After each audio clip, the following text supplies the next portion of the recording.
Welcome to the Matt Walsh Show, everybody. Remember to subscribe. So subscribe on iTunes to get the whole show, or you can become a premium member of the Daily Wire. I hope you're all surviving the polar vortex, as it's being dramatically called. It's not that bad where I live. We're maybe at about 25 degrees or so pretty balmy temperatures. We did get a bit of snow, though, so I enjoyed taking the kids out last night to go sledding. And of course, when I say I take them out to go sledding, what I mean is that I'm the one who does most of the sledding while they're making snow angels or whatever they're doing. I'm on the, I'm hitting the slopes with the little plastic green saucer thing. So it was a lot of fun. Yesterday, I wrote about the student loan crisis, and I talked about this on the show a couple days ago, I think. And the case that I made is that, just to review very, very briefly to get into what I want to talk about, what I said, and I've made this case many times, is that on an individual level, the way to deal with the absurd cost of college is to, or one way to deal with it is to maybe not go to college. Often when you notice that something is absurdly, crazy, expensive, and you're thinking about what are ways to deal with how expensive this thing is, well, one of the things that you could do is just not buy that thing, right? Now, I'm not defending colleges that charge so much. I've been accused of that. Of course, I'm not. I agree with everyone who says that it's ridiculous that universities charge so much. They require students to mortgage the next 15 years of their life just for the privilege of attending classes. I agree that it's immoral to lend tens of thousands of dollars to a person who has no job and no assets and no wealth, a net worth of zero, and no immediate prospects of making an income of any kind. What's worse, many of these kids are purchasing this massively expensive thing without having any idea as to how they might actually use it or if they might use it. So it's like selling a Cessna, a plane, to a broke 17-year-old who doesn't even have a pilot's license and really has no immediate plans of even getting one.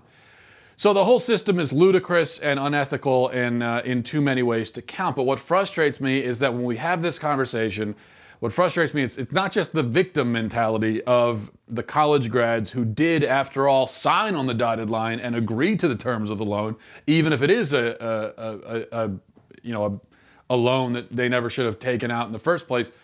So it's not just the victim mentality. That's one thing that annoys me. But even more so, it's the way that this conversation, like so many other conversations in our culture today, avoids the one clear solution. Most people are just unwilling to consider or take seriously the one single thing that could actually address and finally solve the student loan crisis. Everyone wants to talk about policies, they want to talk about regulations and laws and everything. None of that's going to do anything. In fact, it would probably make the problem much worse. The real answer is obvious. It's what I already said. It's for fewer people to go to college. Universities have no incentive to drive down the costs of their tuition if everybody's going to keep going regardless. I made the analogy in my piece yesterday where I talked about, imagine that you're a denim company selling jeans, and imagine that you've discovered that everybody will buy your jeans no matter how much they cost. You raise the cost to $90, everyone's still buying them. In fact, more people are buying them. You raise them to $300, people are still buying them. So what are you going to do? Are you going to drop down the prices back down to $30 just to be nice? Or are you going to keep raising those prices because people are willing to buy it? Well, if you're a really nice person or a terrible businessman or both, you'll drop the prices just for the heck of it, just to be nice. But if you are focused on the bottom line, then you're going to have, if people want to mortgage their homes to buy a pair of pants, then you're going to be perfectly willing and happy to have them do that if it puts money in your pockets. And that's how colleges operate. So if you're thinking that colleges are run by really nice, generous, philanthropists, they're not. They're run by business people who want to make money. That's what it's about. College will become less expensive the moment that a preponderance of potential students start showing a willingness to not go, start showing a little bit of prudence and discernment.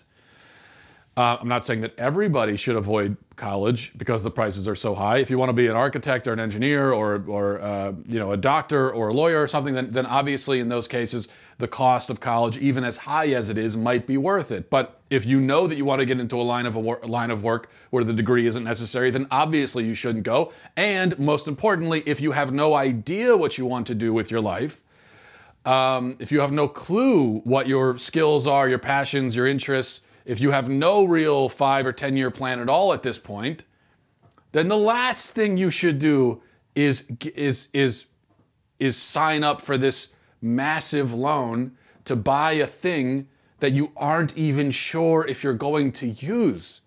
And even if you do use it, you don't at this point know how you're going to use it. In no other situation would we ever recommend that somebody buys something for $100,000 without knowing whether or not they're even going to use it. We would never say, yeah, you know what, just go buy the thing for 6 figures and then, at some point you'll figure out what to do with it. We would never say that. In any other situation, we should stop saying it with a college education. It is absurd. So that's my whole case. I think it's a really reasonable case. It's just, if you know that you're going to use this education and that ultimately it will pay off financially, then go do it. If you don't know that yet, then don't go to college right now. It doesn't mean never go. It just means don't go right now until you figured it out.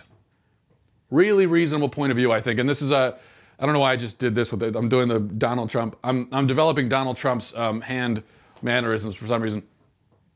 I think it's a really reasonable point of view. Just don't buy an expensive thing unless you know how you're going to use it. That's my whole case. Very logical, I think. But I've heard from a lot of people who said, well, that's not fair. College shouldn't be this expensive in the first place. Yeah, I know that I'll drive myself into debt going to college, and it's true that I don't know what I want to do with my life and all of that, but I should be able to go to college. I should be able to. College should be affordable for me. I should be able to go just for the experience and just for the education, even if I'm never going to use it in any practical way at all. That's how it should be. This is what I'm hearing from people. And, okay, yeah, maybe it should be, but it's not, though. See, it should be, okay, fine, but it's not. It's not. That's not what it is. Should be, fine. Not, though. So when you say should, you're talking about a world that doesn't exist. You're talking about a fantasy world. You may as well say, you know what? There should be unicorns, and the government should assign flying unicorns to every person. Every person should get their own flying unicorns, and the unicorn should be able to make pancakes in the morning. So I should be able to get up in the morning, and there's a unicorn making me pancakes. That's how it should be. And you know what? Maybe it should be that way. I think that would be great, but it's not that way, though. So don't live your life as though you have a flying unicorn that makes pancakes, because you don't. And I know you might say, well, having affordable college is a more practical should than flying unicorns. Fine. But the point is, they are similar right now in the fact that they are both situations that don't exist. Maybe one is achievable down the line, but that's not the situation right now for you. So I heard the same kind of thing yesterday when I was, and I don't remember exactly how this came up, but on Twitter we were talking about the whole college thing and the challenges that young people face. And I was making my case for, hey, go get a job, live on your own for a bit if you don't know what you want to do with your life, rather than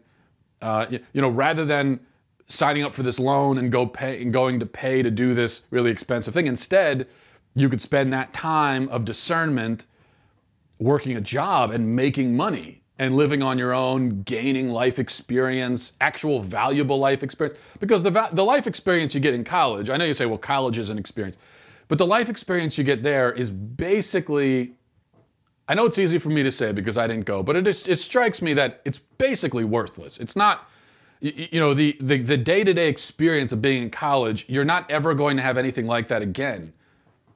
Which means, fine, you'll have great memories, great, but it's not going to give you skills and habits that will do you much good anywhere else in life. Now, Now you live in an apartment by yourself, you learn to pay the bills, you learn to deal with landlords and everything. Well, those are skills and talents that you're going to take with you for your whole life.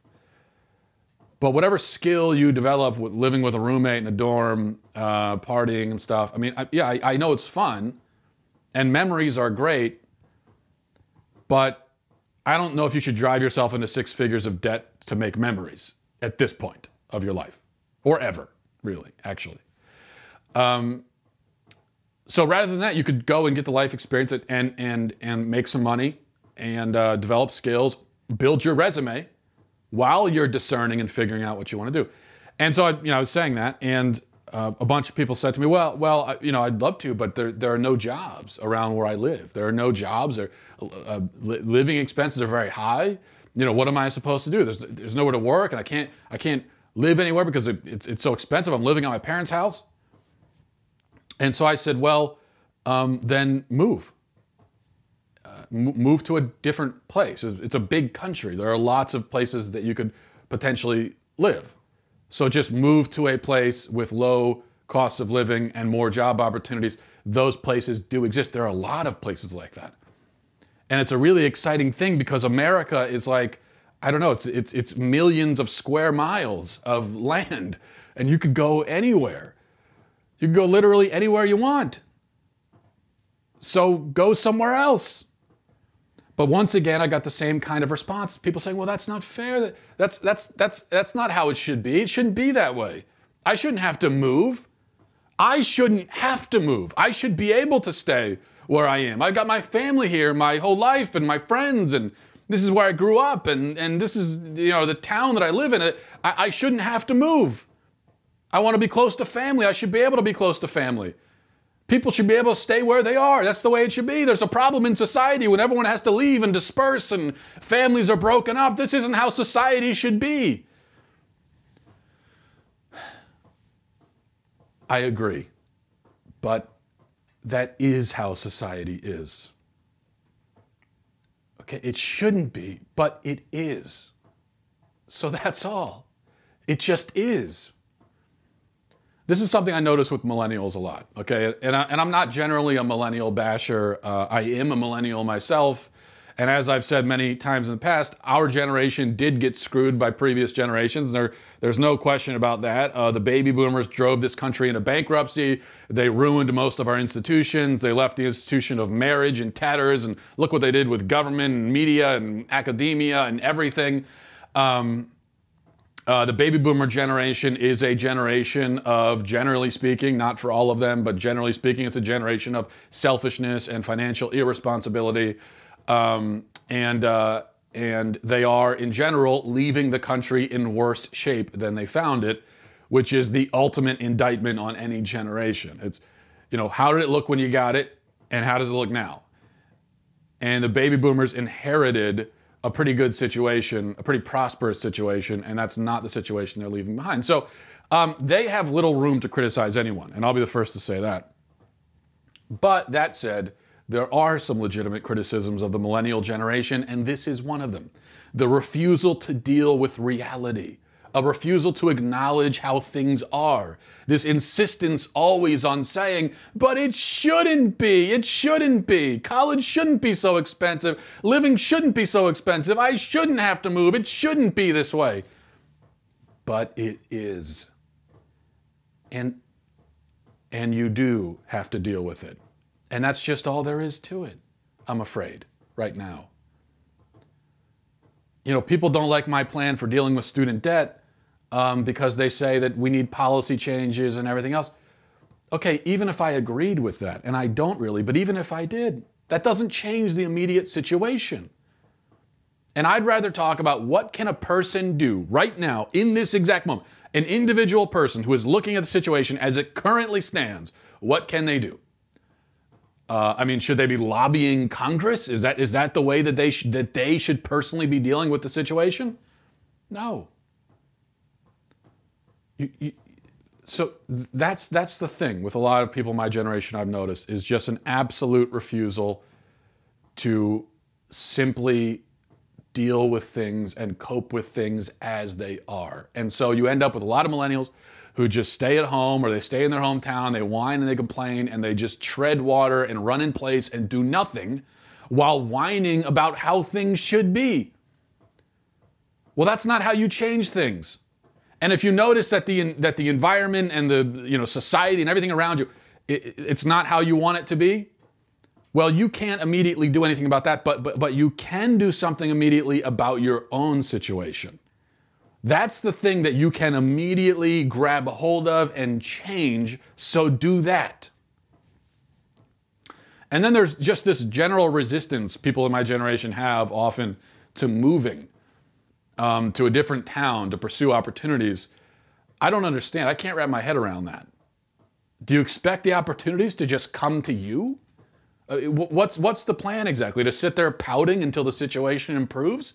Well, it's never going to improve, so you're just going to be pouting for the rest of your life, and you're going to be a loser who does nothing and accomplishes nothing in life if that's how you go about it. There are no jobs. Okay, yes, there are, but you just have to go somewhere else for them. I do not understand a 20-year-old or 22-year-old person saying there are no jobs anywhere. There are so many jobs everywhere, but you just have to be willing to go more than like 20 miles from where you grew up. That's all.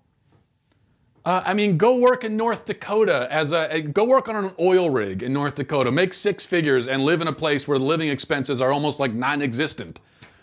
And just bank money. You know what? I wish I had done that. You know what I wish I had done when I was 18? I wish I had gone to North Dakota and worked for 7 years on an oil rig. And just saved tons of money. And that's, you know what? That's what I think. If you're 18 years old, go do that. Go work on an oil rig for about 5, 6, 7 years. And then do what you want. You could go to college. You could pay for it all on your own. You could pay for it out of pocket.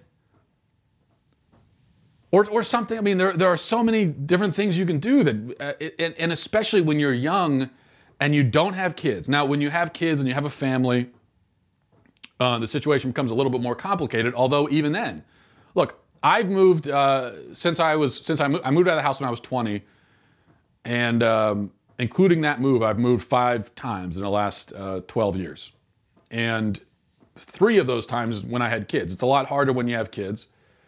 And I've changed jobs, I've changed careers. It was only 6, 7 months after we had our twins and we were living 8 hours away from family, and we were living in Kentucky, 8 hours away from family. We were completely, alone. And we had just had twins. So now all of a sudden we went from a 2-person family to a 4-person family. And it was only 6, 7 months after that when we made the decision, which was probably an insane decision, but I was going to leave full-time employment and I was going to go full-time on blogging. I had just started my website and I was just writing. And we decided I was going to do that full-time. And it was a crazy risk to take. It could have been backfired horribly and completely ruined us.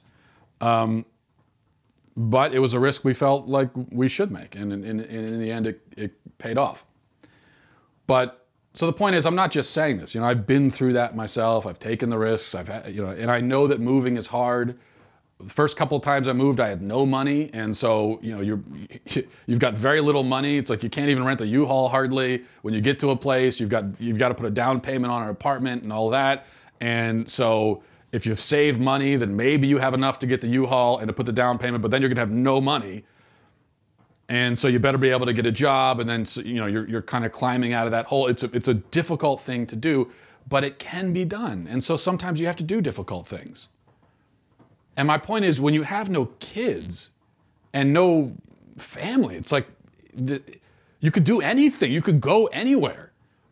And worst case scenario, if the worst thing happens and you end up on the street, like you have no money, and even that is, you could deal with it. There are people who have lived in their cars until they were able to get enough money to get an apartment. I'm not saying you want to end up with that, but I'm saying when you have no kids, there's really, that is not disastrous. With kids, that's disastrous. Without them, so what? Okay, so that's what you do. Or you couch surf, or whatever. You stay in a motel or something. I mean, that's what the message I'm always trying to communicate to people, especially younger people without kids. Like, you can go and do anything. I know that there's this path that's been set out for you, and that everyone, there's this idea of what you're supposed to do, A, B, C, follow along the points on the path because that's what everyone else does. But you don't really have to follow that path. And in fact, that path for most people is not the best one. There are better ways to go about it. There are smarter ways. For instance, you don't have to even if you decide you want to go to college, that doesn't have to involve massive debt. If you're willing to just wait for a few years and, like I said, work somewhere for a while, and if you're willing to do a job that's a little bit more hands-on, it's not a cushy office job, it might be a little bit more difficult, physically challenging. It's not a job that you can brag about on social media. Maybe it won't be the nice job that maybe some of your friends are able to get, maybe out of college, although a lot of them won't be getting nice jobs either. So, but if you're willing to do that for a few years, and then at that point, if you decide you want to go to college, well, then you don't even have to send yourself into debt because you'll have the money to pay for it. All right. So that's my life advice. Now we're talking about life advice. Let's go to the culture of death. New York, of course, passed that law last week outlawing, or I should say allowing, I wish it was outlawing, allowing abortion up until birth. We talked about that. But now this has kind of got the ball rolling for the Democrats. So Democrats in Virginia have proposed a bill that would allow abortions up until seconds before birth. Virginia delegate Kathy Tron presented the bill in a subcommittee this week, and she was questioned by Chairman Todd Gilbert about what this law actually involves. And it's pretty chilling to listen to. So here's how that questioning went. So how late in the third trimester would you be able to do that? It's very unfortunate that our physicians, witnesses, were not able to attend today to speak specifically. No, I'm talking about your bill. How late in the third trimester could a physician perform an abortion if he indicated it would impair the mental health of the woman? Or physical health. Okay. Okay. I'm talking about the mental health. So, through the third trimester. The third trimester goes all the way up to 40 weeks. Okay. But to the end of the third trimester. Yep. I don't think we have a limit in the bill. So,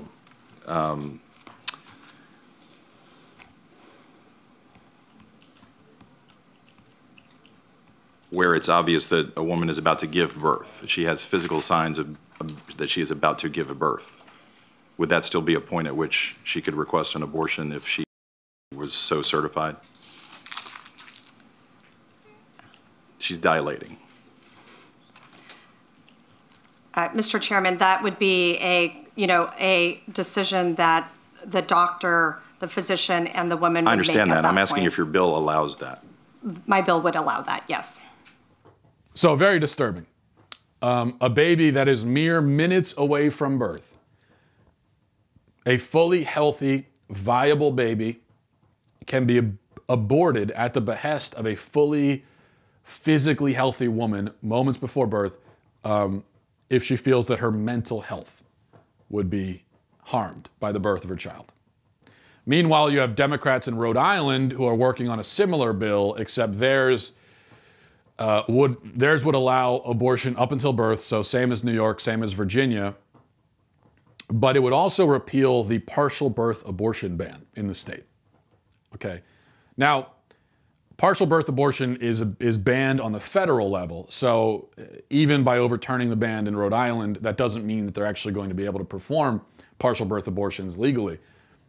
But this just shows you, the fact that the Democrats want to do that tells you everything you need to know about them. Do you know what partial birth abortion is? Okay, I'll tell you what it entails. And this is graphic, so if you have kids in the car, maybe, or if you have kids, while you're watching this or listening to this, maybe shut it off. But a partial birth abortion is when a fully viable, fully healthy baby who could survive outside of the womb, who has reached term, is delivered alive, and then moments before fully emerging from the birth canal, with half of its body hanging out of the birth canal, the baby's head is held inside the woman's body. And then his brain is sucked out of his head. That's what a partial birth abortion is. Obviously, no difference at all, none, between just delivering the baby and killing him. This is infanticide. And they're trying to get around the infanticide by just keeping one part of the body inside of the mother. Again, that's banned on the federal level, and now Democrats, I'm sure they would love to overturn that federal ban. They can't right now.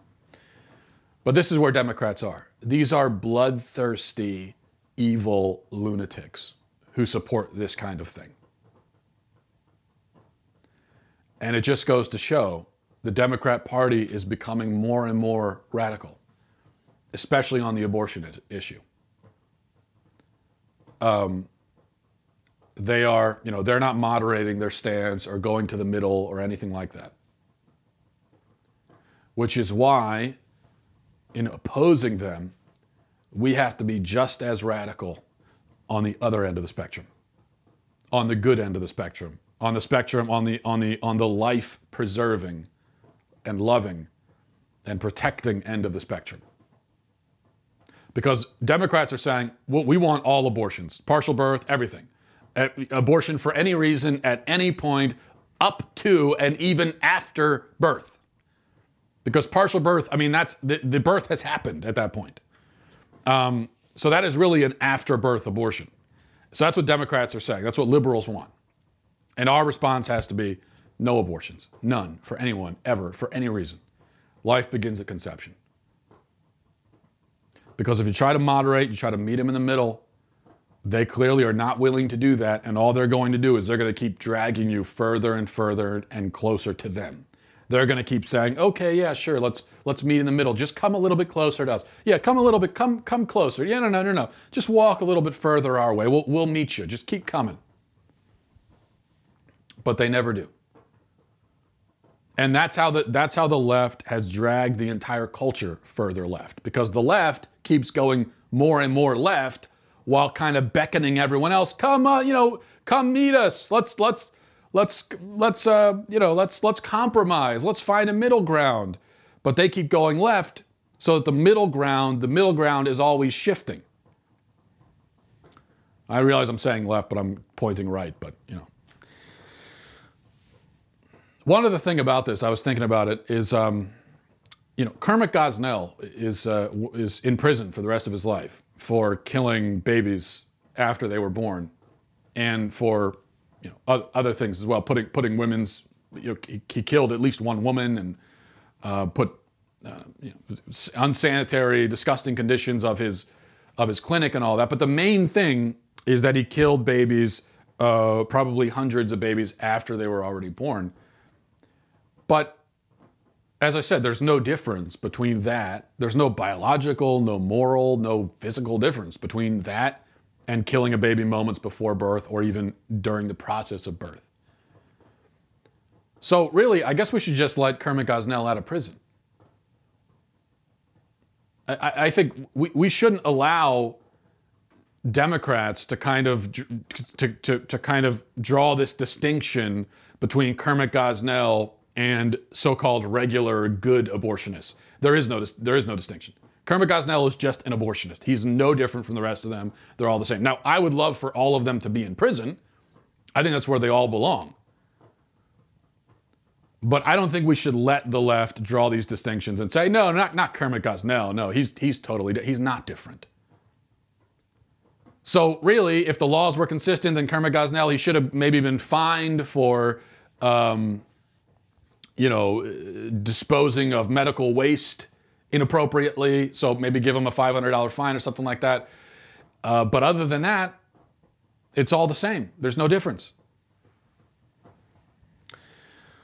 All right, finally, we'll go to the inbox, check some of your messages and emails. Remember, Matt Walsh Show at gmail.com, Matt Walsh Show at gmail.com. If you have a question, comment, concern, hate mail, anything that you have. This is from Ellie. She says, "Hi, Matt. I'm a homeschooled 9th grade student, and I am involved in a wonderful Christian co-op that I attend once a week. Since first grade, I've been in a cycle of learning about ancient history for 1 year, medieval history the next year, American history the 3rd year. The cycle still repeats to this day, and I really enjoy it. And I feel that I'm getting a really thorough education. I've heard from my friends and a few of my family members that the ancient and medieval courses are pointless, and learning about Charlemagne is a waste of time. How would you defend the study of ancient and medieval history, if at all? Thank you for the show. I really enjoy it." Well, hi, Ellie. First of all, it's awesome that you enjoy learning about history. That's a great passion and interest to have, and I think you should cultivate it. I have the same interest myself. Being a history nerd is one of the coolest things you can be. Now, I'm not quite a history nerd. You might be. I aspire to be a history nerd. That's a level up. There are basically 3 levels. There's a history enthusiast, and then you graduate to history nerd, and then you become history buff. So I'm still on the enthusiast level, hoping to make it to nerd and then eventually buff. That's where I'm going. You may be further along than I am already, but I think it's a great thing. As far as learning about the Middle Ages, that's one of the most important and interesting times to learn about. A lot of people think that nothing happened and it's sort of this time in history where humanity was at a standstill, and so we could just cut that out and forget about it. But that's not the case at all. I mean, Charlemagne is considered the father of Europe. There are a lot of other really interesting, important, fascinating people. Thomas Aquinas and William Wallace and Joan of Arc and Da Vinci, who was kind of more Renaissance, but still, I think, Leif Erikson, who's a Viking, made it to North America 500 years before Columbus. And then think about all the innovations that came out of the Middle Ages, like one of the most important ever, the printing press, and the mechanical clock, and gunpowder, and eyeglasses. So the next time someone tells you that it's a waste of time to learn about history and to learn about the Middle Ages, then ask them if they think the printing press was a waste of time. Because if it wasn't, then obviously it's not a waste of time to learn about it. So I would encourage you to keep doing that. This is from John. He says, "Hey, Matt, I really like your show, especially the ones where you talk about theological and philosophical ideas. I was wondering about what you think the stance of a Christian should be towards meditation, because it is inspired by and is advocated by non-Christian, New Agey, and even anti-Christian, like Sam Harris, thought, should Christians avoid meditation? Thanks in advance." I think it depends on the purpose and method of meditation. I think meditation that is meant to sort of empty the mind completely is problematic. As Christians, we know that our mind should be focused on God all the time, not nothingness, not emptiness. But contemplative prayer might be confused with meditation, and it's similar in some ways. But it could look like a very similar thing, in that it's a very quiet, very still sort of thing. But in that case, you're centering your thoughts and your mind on God. So as I understand it, with the New Agey type of meditation, it's all about just kind of obliterating the ego and thinking about nothing and just sort of being there, which I think is a problem. But in this case, in contemplative prayer, it's about, you're not thinking about yourself anymore. You're trying to get your thoughts away from yourself and focus them up on God. Rather than just dispersing your thoughts into the ether, you're trying to target them up and focus on something good and holy. So I think that's a good thing. From Luisa, it says, "Hi there, Matt. You should be proud to know that a 36-year-old Spaniard thinks your show is pretty great. Even though I don't live in America, almost everything you talk about ends up being relevant to me. The problems we face as conservatives in Europe are not that different from the ones that you face in America. For example, the Spanish government has been pretending we don't have an immigration problem for years now. The poisonous feminist ideology has also led to the destruction of the nuclear family in this country, and consequently to a dramatic increase in crime rates and people living off welfare benefits. Moral relativism has taken the place of Christian values that are now dismissed as old-fashioned and even oppressive. The pro-choice and the LGBTQYWTF agendas are inseparable and indistinguishable from the liberal lefts, and they have completely reshaped our society and even infiltrated our public school system. Politicians here have been just as baffled about the fact that the so-called far right is gaining foothold everywhere in Europe as they were about Trump winning the elections in America. Still, it seems that Europe hasn't had enough of the leftist nonsense just yet. That is just to name a few. Anyway, I've been listening to your podcast from day one, and I love it. I would appreciate if you gave a shout out to me on one of your shows. You have at least one subscriber in Spain who cares enough to say hi. God bless. Well, here's your shout out, Luisa, and please keep fighting the fight over there in Spain. I know that, you know, on the train into insanity and destruction, we're all on the same track. But I think you guys in Europe, you're a few train cars ahead of us, so we can look over and see what's happening to you, and we know where we're going to be in just a few years. From Luke, he says, Matt, one question. What are your favorite Civil War generals? Well, Luke, I'll give you the best in order, starting at 5. 5 would be Sheridan, 4 would be Nathan Bedford Forrest, 3 would be Grant, 2 would be Robert E. Lee, and number 1 would be Stonewall Jackson. And I think you could mix around 2 through 5, you can mix and match and move around the order. But number 1, I feel very strongly, has to be Stonewall Jackson. I think he did things that no one else could do in the war, or maybe in any war in American history. And he did it with this ragtag group of shoeless farm boys. You look at just his Valley campaign alone, where he maneuvered this small force all over the Shenandoah Valley, marching dozens of miles in a single day and methodically picking apart these larger armies, winning battle after battle. It's just a thing of beauty. He was a fascinating person and a great military commander. Let's see, I'll do one more. From Joel, he says, hi, Matt. I thought it was extremely irresponsible to encourage people not to go to college. Often I find your show and you as a person to be hard to stomach and insufferable, but this was the last straw for me. I won't be listening or following anymore. I think your anti-education stance is idiotic and irresponsible, even for you.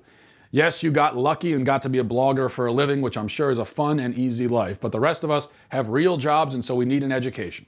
Now that I mention it, why should anyone listen to you now that you've admitted you have no education? Well, hello, Joel. First of all, you don't have to listen to me. I give you my blessing to leave.